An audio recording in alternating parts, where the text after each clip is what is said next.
อันเวลาไปแสดงเลยพอผู้หญิงงามๆอยู่ตามงานเนี่ยไอ้รู้สึกยังไง ถามให้ ถามไอ้เลย บอกมันเป็นเรื่องธรรมชาติด้วย แบบไหน เกี่ยวกับพวกงาม คือจังเฮาไปส้มสวนดอกไม้เฮายางไปพอปลาดอกไม้เนี่ยมันเป็นช่วงขณะเวลาข้ามคืน เห็นความงามแค่นั้นเมื่อต่อไปก็ไปเห็นหมองไม้ก็คันเฮาสิว่างามก็ว่าได้เออ เด็ดดม มันเป็นสิ่งอุปโลมโลก ตรงว่าปีนี้คือมีธรรมะธรรมโม เห็นผ่านเลี้ยงเป็นเพศอะไรได้เดิน เห็นนี่จืดว่ายังตั้งกองปลาปลาหลุดไหม ฮะเป็นตั้ ตั้ ง งกองปลาปลาหลุด ตั้งกองกับป้า สาธุ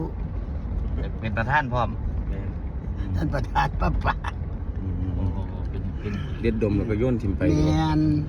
มันเป็นช่วงระยะเวลาข้ามคืนที่ตะกี้แล้วไม่ใช่จืนตะกี้มันสิอายุหลายปานนี้เนาะ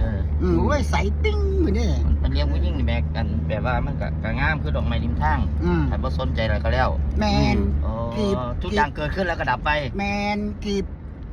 ดอกไม้เนี่ย ดอกกุหลาบ ที่เป็นสีนั่นสีนี่คือธรรมชาติเขาปรุงแต่งมา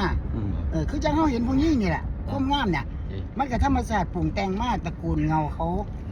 ความงามมันมาแต่ เอา พ่อ คั แต่ น แม่ เขาว่าจังใดก็สร้างเถอะอย่าจืนข่อยมักเจ้าแห้งข่อยให้เจ้าเที่ยนึงเอาบ่เอา คือตะกี้นี่เอา ซุมื้อนี่แม่ สู้มือนี่อีหลาคิดให้มันดีเด้อ อัดวิดีโอซื้อ ตัวสิได้เนียง3 มือจักสิได้บ่ได้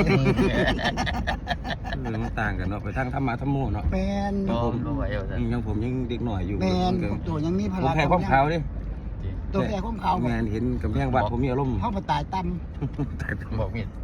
แค่ยังก็ ตายต่ำ บอก อันนี้แพ้ความขาว บอกเมซี่ระวังเด้อเอาบนสุดเด่น ไปตั้งแต่กำแพงวัดแล้ว สำหรับพี่น้องฝากให้เป็นความคืนเด้อเห็นความงามเฮาจะไปหลงซ้ำดอกไม้นั่นล่ะ